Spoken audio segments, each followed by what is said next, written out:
नमस्कार दोस्तों, मैं हृदय मिश्रा आप सभी का स्वागत करता हूं डिकोड एग्जाम के इस डेली करंट अफेयर्स प्रोग्राम में।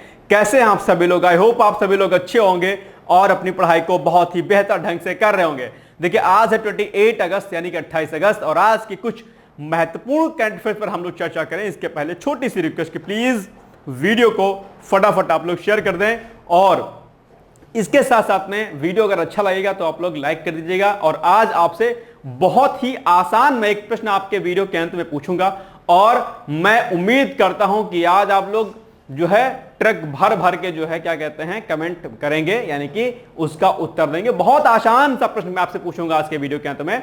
और वो प्रश्न दरअसल कई बार आपके एग्जाम में पूछा गया है, अलग अलग एग्जाम में, अलग अलग परीक्षाओं में वो प्रश्न जो है आपके पूछा गया है। तो ऐसे में वो प्रश्न आपके लिए क्या हो जाएगा, इंपॉर्टेंट हो जाएगा। लेकिन अभी के लिए आप प्लीज आप जो है वीडियो को शेयर कर दें ताकि सभी परीक्षार्थियों को इसका फायदा मिलता रहे, खासकर यूपी पीसीएस और आरओ एआरओ वाले अभ्यर्थियों के लिए। तो चलिए हम लोग बिना देरी के आज के सेशन को स्टार्ट करते हैं और फटाफट क्या करते हैं, हम लोग रिवीजन करते हैं। और मैं बार बार कहता हूं कि अगर आपको परीक्षा में सफलता हासिल करनी है तो यह जरूरी हो जाता है कि आप रिवीजन करें। और मैंने कई बार आपको कहा है कि संडे या सैटरडे आप एक दिन रखें जिस दिन आप अपने पूरे कोर्स को क्या कर सकें, रिवीजन कर सकें।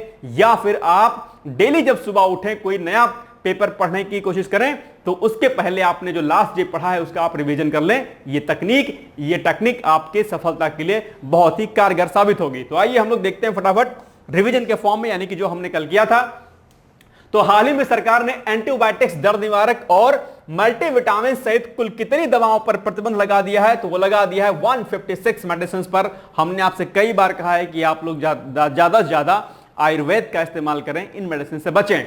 इसके अलावा हाल ही में भारत का कौन सा हवाई अड्डा नेट जीरो कार्बन उत्सर्जन हवाई अड्डे का खिताब हासिल कर लिया है? तो वह इंदिरा गांधी अंतरराष्ट्रीय हवाई अड्डा दिल्ली। इसका लक्ष्य दरअसल था कब का, 2030 का लक्ष्य था, लेकिन इसने अपने तय समय सीमा के भीतर ही इस लक्ष्य को प्राप्त कर लिया। इसलिए प्रश्न आपके लिए क्या हो जाता है, इंपॉर्टेंट हो जाता है, याद रखिएगा। इसके अलावा भारत का पहला संविधान संग्रहालय कहां पर स्थापित किया जाएगा भाई साहब? यह किया जाएगा हरियाणा में। कौन सी वो यूनिवर्सिटी है जिसके द्वारा इसका उद्घाटन किया जाएगा? हमने आपको लास्ट डे में बताया था। फटाफट अपनी कॉपी में नोट डाउन करिए और बताइए कि दरअसल वो कौन सी यूनिवर्सिटी है जिसके द्वारा जो है भारत के पहले संविधान संग्रहालय का स्थापना वर्ष जो उसकी स्थापना की जाएगी। आइए नेक्स्ट देखते हैं हम लोग। संयुक्त सैन्य अभ्यास उल्ची फ्रीडम शील्ड अभ्यास का संबंध किन दो देशों से है? तो वो है आपका अमेरिका और दक्षिण कोरिया। ये क्यों हो रहा है? ये उत्तर कोरिया के बढ़ते हुए प्रभावों के संदर्भ में इसको जो है किया जा रहा है। इसके अलावा 19वें CII भारत व्यापार सम्मेलन का आयोजन कहां पर किया गया? तो वो किया गया भारत में। और भारत में कहां पर किया गया? तो आप कहेंगे भाई साहब नई दिल्ली में किया गया है इसका आयोजन। ठीक। इसके अलावा बासमती चावल निर्यातक GRM ओवरसीज ने किसे बासमती चावल और गेहूं के आटे के लिए अपना दरअसल क्या किया है, ब्रांड एम्बेसडर नियुक्त किया है? तो वो आपके अभिनेता हैं, कौन से? वो हैं आपके सलमान खान, जिनको लोग बहुत लाइक करते हैं। आइए आगे बढ़ते हैं। नेक्स्ट है जल जीवन मिशन की शुरुआत कब हुई थी? ये 2019 में हुई थी। चर्चाओं में क्यों है? क्योंकि उसने अब जो है 9-5-14 यानी कि अपने 5 साल पूरे कर लिए हैं, इसलिए चर्चाओं में है। इसके अलावा हाल ही में भारत ने किस देश के साथ स्ट्रैटेजिक पार्टनरशिप के तहत वाराणसी में स्वच्छ नदियों के लिए स्मार्ट प्रयोगशाला परियोजना की स्थापना की है? तो देश कौन सा दरअसल? तो वो देश है आपका डेनमार्क। डेनमार्क के साथ में एक जो है इस प्रकार की प्रयोगशाला का निर्माण किया जाएगा जिसमें जो है कुछ छोटी नदियों के जल शोधन के बारे में वहां पर चीजें वहां पर रहेंगी इस प्रयोगशाला में। ओके, तो ये हो गया हमारा लास्ट डे का क्या, रिवीजन। और अब हम आते हैं आज के महत्वपूर्ण करंट अफेयर्स पर। और उसके पहले हम लोग क्या करते हैं, जो हमने आपसे प्रश्न पूछा था हम उसका उत्तर देखते हैं। प्रश्न क्या है हमारा? प्रश्न हमारा कि ग्लोबल 500 पुरस्कार प्रदान किया जाता है किस क्षेत्र के लिए प्रदान किया जाता है? और यह प्रश्न दरअसल आपकी परीक्षा के लिए क्या है, वेरी वेरी मोस्ट इंपॉर्टेंट है। तो इसको आप लोग क्या लगा लीजिएगा, तुरंत फटाक से टिक लगा लीजिएगा। जब मैं कहूं कि यह प्रश्न इंपॉर्टेंट है, वेरी वेरी मोस्ट इंपॉर्टेंट है, भाई साहब एक बात ध्यान रख लेना कि वो प्रश्न दरअसल सीधे तौर पर कहीं ना कहीं 100% है कि आपके परीक्षा में आ जाए। किन्हीं कारणों से वो ना आए तो अलग बात है, लेकिन जिस प्रश्न को मैं कहा करूं ये वेरी वेरी मोस्ट इंपॉर्टेंट है या इंपॉर्टेंट है, उस प्रश्न को घोलो ऐसे गोल गोल ग्लास में और सीधे गटक जाओ अंदर, ताकि फिर निकले ना, बाहर ना आए, ठीक है, ध्यान रखना इस बात का। यानी कि आपके माइंडसेट में आपके एकदम क्लेरिफाइड है कि यार इस प्रश्न का उत्तर दरअसल यही होगा। तो अगर मैं आपसे पूछूं कि ग्लोबल 500 पुरस्कार किस लिए प्रदान किया जाता है, किस क्षेत्र में, तो आप कहेंगे कि उत्तर नंबर ए इसका सही हो जाएगा, अर्थात पर्यावरण प्रतिरक्षण यानी कि एनवायरमेंटल कंजर्वेशन के लिए दरअसल इन पुरस्कारों को दिया जाता है। आइए अब हम आते हैं आज के जो है करंट अफेयर्स पर, जो कि पहला प्रश्न हमारा क्या है। पहला प्रश्न है हमारा कि हाल ही में किसके द्वारा दूध और दूध से बने उत्पादों की सभी पैकेजिंग से A1 और A2 के बारे में सभी दावे तत्काल हटाने का निर्देश दिया गया है। किस संस्था ने दरअसल यह निर्देश जारी किया है? आपके सामने 4 ऑप्शन दिए गए हैं। पहला option FSSAI, NITI Aayog, NGT या फिर पर्यावरण मंत्रालय। इस प्रश्न का उत्तर दरअसल आप बहुत ही कॉमन सेंस से दे सकते हैं। मुझे नहीं लगता है कि इसका उत्तर आप नहीं दे पाएंगे, ठीक है। अगर थोड़ी बहुत अगर आपको नॉलेज होगी, भाई साहब नीति आयोग का काम ये नहीं है, सिंपल सी बात है। नीति आयोग नीतियां बनाता है, NGT पर्यावरण से संबंधित है, ये हो सकता है लेकिन नहीं होगा, ठीक है, ये क्योंकि अधिकरण है एक तरीके से अलग सा। पर्यावरण मंत्रालय भी नहीं होगा। FSSAI फूड सिक्योरिटी को लेकर के भारत सरकार में काम करता है, आपको पता होगा, और FSSAI ने ही ऐसा निर्देश दरअसल दिया हुआ है। आइए इसकी व्याख्या देखते हैं हम लोग फटाफट। तो हाल ही में FSSAI द्वारा दूध और दूध से बने उत्पादों की सभी पैकेजिंग से A1 और A2 के बारे में सभी दावे तत्काल हटाने का निर्देश दिया है। यह आदेश ई कॉमर्स प्लेटफॉर्म पर खाद्य उत्पाद से जुड़े संचालकों पर भी लागू होगा, यानी कि ऑनलाइन जो भी प्रोडक्ट होते हैं उन पर भी दरअसल क्या होगा, लागू होगा। इसके अलावा प्राधिकरण ने कहा कि दूध में A1 और A2 का वर्गीकरण आवश्यक रूप से प्रोटीन के संबंध में होना चाहिए, इसलिए दूध वसा उत्पादों के संबंध में A2 का दावा भ्रामक है और ये प्रावधानों के अनुरूप दरअसल नहीं है। आपको पता होगा कि इस टाइम FSSAI ऐसे खाद्य पदार्थों पर चाबुक चला रहा है जो अपने तय मानकों से जो है जो उनके तय मानक होते हैं उन पर वो खरा नहीं उतरते हैं और भ्रामक जो है एडवर्टाइजमेंट करते हैं अपने लेबल्स पर जो उनके पैकेजिंग होती है।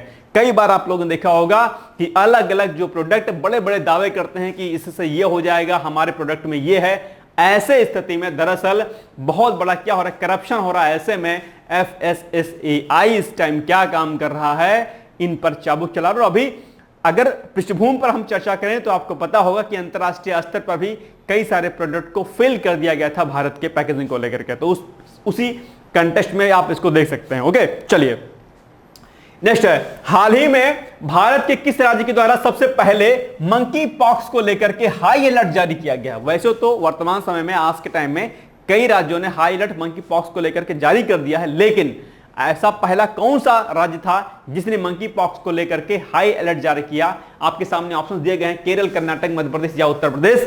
बताइए फटाफट इसका सही उत्तर क्या होगा। तो इसका सही उत्तर होगा आपका option number A, that means Kerala is the right answer, यानी कि केरल के द्वारा मंकी पॉक्स को लेकर के सबसे पहले हाई अलर्ट जारी किया गया। और मंकी पॉक्स क्या है, मैंने कई बार आपको लगभग 3 दिन मैंने मंकी पॉक्स के बारे में आपको बताया है कि मंकी पॉक्स बीमारी क्या होती है, कहां पर फैल रही है, और इसके अलावा मैंने इसके सिम्टम्स भी बताए थे। आज मैं नहीं बताऊंगा, आप इसका रिवीजन करें या गूगल पर खुद से सर्च करें, ये आपका क्या है, आज आपका टास्क है। चलिए आगे बढ़ते हैं। नेक्स्ट है, हाल ही में भारत के केरल के द्वारा मंकी पॉक्स को लेकर के क्या है, हाई अलर्ट जारी किया गया है। और अब बात थोड़ा सा हम केरल की कर लेते हैं। तो केरल की राजधानी भाई साहब क्या है, आप कहेंगे बहुत सुंदर सी राजधानी है, कौन सी, तिरुवनंतपुरम। मुख्यमंत्री पिनराई विजयन है, राज्यपाल आरिफ मोहम्मद खान है। और एक प्रश्न आपके एग्जाम में अक्सर पूछा जाता है कि बताइए पेरियार राष्ट्रीय उद्यान कहां पर है? आप तुरंत उत्तर देंगे कहां पर है, ये केरल में है। और मैप में आप लोग देख पा रहे होंगे, ये जो है अरब सागर का ये जो है एरिया है, पूरा का पूरा तटीय एरिया है ये, और स्टेट ये केरल, और एक तरफ इसके क्या है, तमिलनाडु है आपके, और ऊपर क्या है, कर्नाटका का एरिया है, आप लोग देख पा रहे होंगे। ठीक, तो ये सब चीजें क्या हैं, आप इसको मैप में देख लीजिएगा। और ये है इसकी राजधानी एकदम लास्ट में क्या, तिरुवनंतपुरम। ओके, चलिए आगे बढ़ते हैं हम लोग। नेक्स्ट है, खेल दिवस मनाया जाता है, कब मनाया जाता है? ये इंपॉर्टेंट आपके लिए प्रश्न। खेल दिवस आपके सामने ऑप्शन है, ए 21 अगस्त, बी 22 अगस्त, सी 28 अगस्त या फिर डी 29 अगस्त। तो आप कहेंगे कि सर जी इसका आंसर जो है बहुत आसान है, तो मैं कहूंगा क्या, आप कहोगे इसका सही उत्तर है ऑप्शन नंबर डी, अर्थात 29 अगस्त को राष्ट्रीय खेल दिवस मनाया जाता है। आप यहां पर क्या कर लीजिए, आप यहां पर कर लीजिए राष्ट्रीय खेल दिवस। क्या राष्ट्रीय कर लीजिए यहां पर, नहीं तो आपको कंफ्यूजन ना हो। ठीक, राष्ट्रीय खेल दिवस। ओके, चलो व्याख्या देखते हैं। तो हाल ही में खेल दिवस प्रतिवर्ष 29 अगस्त को मनाया जाता है। अब आप कहेंगे कि सर 29 अगस्त को ही क्यों मनाया जाता है? तो इसका जो सबसे बड़ा रीजन है वो ये क्या है कि हॉकी के जो जादूगर हैं, कौन, मेजर ध्यानचंद्र, उनकी जयंती के उपलक्ष्य में दरअसल राष्ट्रीय खेल दिवस का आयोजन किया जाता है। ठीक, तो ये देखिए हर साल राष्ट्रीय खेल दिवस अंतरराष्ट्रीय मंच पर देश को गौरवान्वित करने में उनके योगदान के लिए हम जो है हमारे खेल नायकों को एक सच्ची श्रद्धांजलि के रूप में मनाया जाता है। हॉकी के जादूगर कहे जाने वाले कौन, मेजर ध्यानचंद्र के जयंती के उपलक्ष्य में इस खेल दिवस को मनाया जाता है। और मेजर ध्यानचंद्र के बारे में आप लोग पढ़ लीजिएगा, कई बार उनके बारे में प्रश्न आपके एग्जाम में पूछ लिया जाता है। चलिए आगे बढ़ते हैं हम लोग। हाल ही में दुनिया का सबसे बड़ा हीरा कहां पर दरअसल पाया गया है, यह आपको बताना है। चर्चाओं में अभी रहा है, आपने देखा होगा। तो आपके सामने 4 ऑप्शन दिए गए हैं। पहला जो ऑप्शन है वो है आपका बोत्सवाना, बी अमेरिका, सी न्यूजीलैंड या फिर डी दक्षिण कोरिया। तो आप इसका उत्तर क्या बताएंगे? इसका सही उत्तर होगा आपका ऑप्शन नंबर ए, यानी कि बोत्सवाना में सबसे बड़ा दरअसल हीरा अभी क्या हुआ है, खोजा गया है, मिला है या फिर। ठीक, तो पॉइंट वही जो हमने आपको जस्ट अभी बताया कि बोत्सवाना में ये मिला है, एक बात। और हम थोड़ा सा फैक्ट बोत्सवाना के बारे में देख लेते हैं, क्या क्यों हो सकता है आपके एग्जाम में दरअसल बोत्सवाना के बारे में पूछ ले। तो अगर हम इसकी राजधानी की बात करते हैं तो इसकी राजधानी गैब्रोन है। ठीक, याद रखिएगा। इसके अलावा मकर रेखा बोत्सवाना से होकर गुजरती है, ये पॉइंट आपके लिए फैक्ट इंपॉर्टेंट है। करेंसी इसकी बोत्सवाना पूला है, ये भी याद रखिएगा। क्या नाम रखा है? करेंसी क्या है इसकी? बोत्सवाना पूला। ठीक, और अफ्रीकी हाथियों की जो सर्वाधिक संख्या है वो दरअसल बोत्सवाना में ही पाई जाती है। ये फैक्ट भी आपके लिए दरअसल क्या है, वेरी वेरी मोस्ट इंपॉर्टेंट है। और एक टास्क आपके लिए, वो क्या कि आप बताइए भाई साहब, बोत्सवाना के प्रेसिडेंट कौन है, यानी कि राष्ट्रपति कौन है बोत्सवाना के। फटाफट आप लोग कमेंट करके मुझे बताएं कि बोत्सवाना के राष्ट्रपति का नाम क्या है। और मैप में आप लोग देख पा रहे होंगे, ये है आपका बोत्सवाना। ठीक, और इधर ही इसके एक तरफ क्या है, इधर है आपका इंडियन सी, इधर आपका क्या है, एक तरफ अटलांटिक सी है।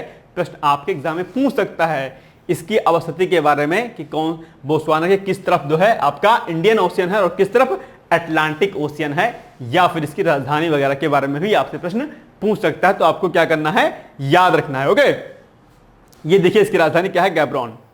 चलिए आगे बढ़ते हैं हम लोग। नेक्स्ट है राष्ट्रीय नेत्रदान पखवाड़ा। हाल ही में इसकी शुरुआत कब हुई है? 15 अगस्त से, 16 अगस्त से, या फिर 25 अगस्त से, या फिर इनमें से कोई नहीं। तो जो इसका सही उत्तर होगा वो होगा आपका ऑप्शन नंबर सी, यानी कि 25 अगस्त। 25 अगस्त से लेकर के और ये 8 सितंबर तक, कितना, 8 सितंबर तक दरअसल राष्ट्रीय नेत्रदान पखवाड़ा मनाया जा रहा है। अब आप कहेंगे कि सर राष्ट्रीय नेत्रदान पखवाड़ा क्या है? इसमें बेसिकली क्या होता है, नेत्रदान को लेकर के लोगों में जागरूकता फैलाई जाती है और अपना आप रजिस्ट्रेशन करवा सकते हैं। कब? जब आपकी मृत्यु हो तो आपके नेत्र को निकाल करके किसी और को दिया जाए, दैट्स कॉल्ड नेत्रदान दिवस। ठीक है, तो ये बेसिकली जो है काफी लंबे समय से मनाया जा रहा है, 1985 से, 1985 से जो है इसको मनाया जा रहा है। ठीक है, तो राष्ट्रीय नेत्रदान पखवाड़ा अभी हाल ही में 25 अगस्त से 8 सितंबर के मध्य में क्या हो रहा है, आयोजित हो रहा है, याद रखिएगा। ठीक, वर्ष 1985 में परिवार एवं स्वास्थ्य कल्याण मंत्रालय द्वारा इसकी शुरुआत की गई थी। उद्देश्य क्या है, नेत्रदान हेतु तो लोगों को जागरूक करना, और नेत्रदान महादान कहा जाता है। ध्यान रखिएगा, आपकी मृत्यु के बाद तो आपके शरीर का कोई मोल नहीं रह जाता है, लेकिन अगर आप चाहें तो अपनी आंखों को दरअसल क्या कर सकते हैं, दान कर सकते हैं। यानी कि जब आपकी मृत्यु हो जाएगी तो जो डॉक्टर्स होते हैं, वो जो संस्थाएं होती हैं, वो आपकी आंख को ले जाएंगी और किसी ऐसे व्यक्ति को जो है रोशनी प्रदान करेंगी जिनकी आंखें नहीं है या उनकी रोशनी चली गई है। अपने आप में क्या है, एक बहुत बड़ा जो है अपने आप में दान है। और बॉडी के अलग अलग पार्ट्स को भी दान में दिया जाता है। ये अपने आप में एक सबसे बड़ा उपकार है। आप चाहें तो इसको रजिस्ट्रेशन इसका करा सकते हैं और नेत्रदान महादान जिसको कहा गया है, समाज में अपनी जो है भूमिका को, क्या पता अभी तो इंसान जो है पूरी जिंदगी काम करता है और काम करते करते कोई सामाजिक सेवा नहीं कर पाता है, तो अगर जीते जीत कुछ ना कर पाओ तो कम से कम मरने के बाद तो कुछ तो कर ले जाओ। इसलिए ध्यान रखना, नेत्रदान कर सकते हैं आप लोग। इसका रजिस्ट्रेशन दरअसल इस पखवाड़े में आप लोग करवा सकते हैं। ओके, चलिए कंफ्यूज मत रहना, आंख पहले ही दान नहीं करनी है। पता चले पहले ही दान कर दो कि निकाल लो मेरी आंख, अभी नहीं करना है। जब एक्सपायर हो जाओगे उसके बाद करना है, ठीक है। पता चले डॉक्टर के पास जाओ, सदी को सदी आंख निकालनी है मेरी, मारेगा तमाचा, तुमको बहुत मारेगा, वहां पे पीटेगा, बोलेगा अभी नहीं निकालते हैं, ठीक है, ध्यान रखना। चलो आगे बढ़ते हैं। कुछ लोग टेंशन में आ गए होंगे, बोलेंगे यार सर अभी तो शादी नहीं हुई है, नौकरी मिली नहीं है, आंख और दान करवा रहे हो, ठीक है। तो टेंशन मत लो, अभी नहीं करना है, एक्सपायर होने के बाद। इसका रजिस्ट्रेशन अभी से होगा, ठीक है, कि जब आप एक्सपायर हो जाओगे तो आपकी पूरी बॉडी भी दान में दी जा सकती है, जो अच्छे पार्ट्स होंगे, और प्लस आंख। तो अभी आंख के लिए दरअसल पखवाड़ा मनाया जा रहा है, नेत्रदान के लिए। चलिए नेक्स्ट है, टेंशन नहीं लेना, ठीक है, अभी नहीं, बाद में। चलो, हाल ही में दक्षिण भारत का पहला आदिवासी पुस्तकालय कानू कहां पर खुलेगा? तो ये केरल है, कर्नाटक, तमिलनाडु, या फिर जो है इनमें से कोई नहीं। तो इसका जो सही उत्तर क्या होगा? सही उत्तर होगा आपका ऑप्शन नंबर बी, यानी कि कर्नाटक। कर्नाटक में दरअसल दक्षिण भारत का पहला जो क्या कहते हैं आदिवासी जो पुस्तकालय यानी कि लाइब्रेरी है अपने आप में, वो खुलेगी। चलिए, तो पहला पॉइंट सेम कानू के नाम से ये रहेगा। और क्या है कि इसे होगा, इससे नहीं, इसे होगा, इसे दक्षिण भारतीय आदिवासी ज्ञान केंद्र यानी कानू कहा गया है, ठीक है। और कर्नाटक के बारे में अगर हम बात करते हैं तो कर्नाटक की राजधानी भाई साहब क्या है? बेंगलुरु है। और शिक्षा जगत के लिए और इंडस्ट्री के लिए बेंगलुरु जो है काफी ज्यादा माना जाता है। बेंगलुरु में जाकर के आप अच्छी जॉब भी कर सकते हैं आईटी सेक्टर के क्षेत्र में। इसके अलावा मुख्यमंत्री सिद्धारमैया है, राज्यपाल कौन है? थावरचंद्र गहलोत है। और यहां पर आप मैप में देख पा रहे होंगे किसकी स्थिति? आप देख पा रहे हैं स्थिति किसकी? कर्नाटका की, ठीक। चलो आगे बढ़ते हैं हम लोग। नेक्स्ट है, अच्छा इसके पहले और फैक्ट क्या है? हाँ ठीक है, बस हो गया। चलो, यूनिफाइड पेंशन स्कीम यानी कि जिसको यूपीएस बोलते हैं को लागू करने वाला पहला राज्य कौन बना है? आपको पता होगा कि अभी हाल ही में सेंट्रल गवर्नमेंट ने यूपीएस सिस्टम को लागू किया है, यानी कि क्या उसको बोलते हैं? Unified pension scheme. इसके बारे में हम लोग क्या करेंगे? डिटेल्स में चर्चा कर लेंगे। तो अभी आपको बताना है कि केंद्र सरकार दरअसल जो यूनिफाइड पेंशन स्कीम को जिसने लागू किया है उसी स्कीम को सेम एज इट इज किस राज्य ने सबसे पहले अपने यहां पर लागू कर दिया, वो राज्य कौन सा है? आपके सामने 4 ऑप्शन दिए गए हैं, महाराष्ट्र, गुजरात, मध्य प्रदेश, उत्तर प्रदेश। तो इसका जो सही उत्तर होगा वो हो जाएगा आपका ऑप्शन नंबर ए, यानी कि महाराष्ट्र। इसने जो है नहले पर दहला क्या कहावत होती है कि चौके पे नहला, जो भी कहावत होती है आप जानते होंगे, ठीक है। इसने जो है मामला अपनी तरफ ले लिया, यानी कि क्योंकि वहां पर अभी हाल ही में इलेक्शन भी होने वाले हैं और निश्चित तौर पर महाराष्ट्र में क्या होगा? इलेक्शन में इसको फायदा मिलेगा। किसकी सरकार है वहां पर? एनडीए की सरकार है। बात करते हैं यूनिफाइड स्कीम, इसके पर हम एक आर्टिकल आपको बना देंगे। केंद्र सरकार के कर्मचारियों को इससे बहुत बड़ा फायदा मिलेगा। और यूनिफाइड स्कीम अगर आप थोड़ा सा अगर समराइज वे में समझे एक पॉइंट में, तो दरअसल क्या होगा अभी आपको पता होगा कि केंद्र सरकार, राज्य सरकार अपने कर्मचारियों को पेंशन नहीं देती है, लेकिन सेंट्रल गवर्नमेंट ने जो ये स्कीम लाई है उसमें क्या होगा? जो कोई ए नाम का कोई अगर व्यक्ति है, उस ए नाम का व्यक्ति जो होगा लास्ट जो ईयर होगा उसका, लास्ट ईयर का, ठीक है, माना कि 2025 उसका अंतिम वर्ष है उसके रिटायरमेंट का। तो 2025 में जो उसका रिटायरमेंट जो एज होगी रिटायरमेंट की, उसमें जो उसकी सैलरी होगी, ठीक है, उसका एवरेज निकाला जाएगा। क्या निकाला जाएगा? एवरेज निकाला जाएगा। और उस एवरेज का 50% क्या 50% जो है उसको पेंशन दी जाएगी। और इसके अलावा भी अलग अलग जो है प्रावधान इसमें और किए गए हैं कि आप जो है नौकरी के अगर इतना साल कर लेंगे जॉब तो आपको इतना पेंशन मिलेगी, और बहुत सारी चीजें इसमें हैं। तो इस पर हम एक आर्टिकल बनाएंगे, आप लोग उसको समझ लीजिएगा। तो महाराष्ट्र ऐसा है, यानी कि केंद्र सरकार ने इसको लागू किया और केंद्र सरकार के लागू करने के बाद अगले दिन ही महाराष्ट्र सरकार ने दरअसल इसको अपने यहां पर लागू कर लिया। तो पहला राज्य बन गया कौन सा? महाराष्ट्र। तो आइए देखते हैं हम लोग इसके बारे में। तो पहला पॉइंट सेम वही जो हमने आपको बताया कि महाराष्ट्र ने जो है यूपीएस सिस्टम को अपने यहां पर लागू कर लिया है। महाराष्ट्र के बारे में अगर हम बात करते हैं, मुख्यमंत्री एकनाथ शिंदे हैं, राज्यपाल सीपी राधाकृष्णन हैं, और राजधानी भाई साहब क्या है यहाँ की? मुंबई है इसकी राजधानी, मुंबई नगरिया, सब लोग जानते होंगे।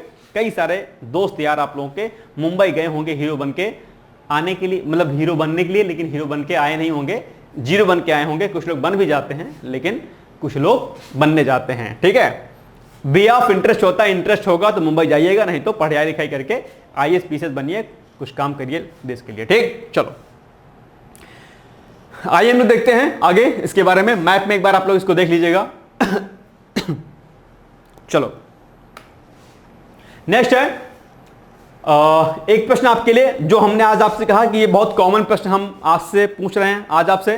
तो इताई टाई जो रोग होता है, कहीं कहीं पर यह ता भी यहां पर लिखा रहता है, टा के जगह पर टा लिखा रहता है। तो इटाई टाई रोग का कारण क्या है, किसके कारण इटाई टाई होता है? कैडमियम के कारण, पारा के कारण, मैग्नीशियम के कारण, या फिर आर्सेनिक के कारण?